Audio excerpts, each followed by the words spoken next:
আমরা স্বাধীন না, আমরা কথা বলতে পারি না, আমাদের কথা বলার সুযোগ দেন। আমাদের বুকে গুলি চলতেছে, আমাদের মুখে টিয়ার গ্যাস ফেলা হচ্ছে, আমাদের মা বোনদের গায়ে হাত দেওয়া হচ্ছে। আপনিও প্রধানমন্ত্রী, আপনাকে উদ্দেশ্য করে বলছি, আপনি যদি নারী হয়ে থাকেন আপনার কি বুক কাঁপতেছে না? আপনি কিসের প্রধানমন্ত্রী?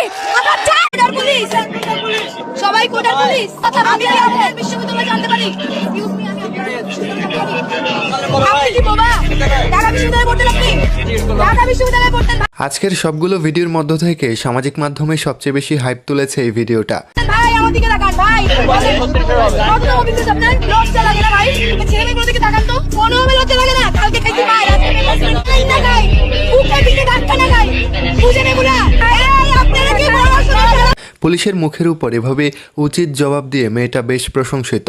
তার কথার স্টাইল দেখে বোঝা যায় তিনি বাংলার বাঘিনী।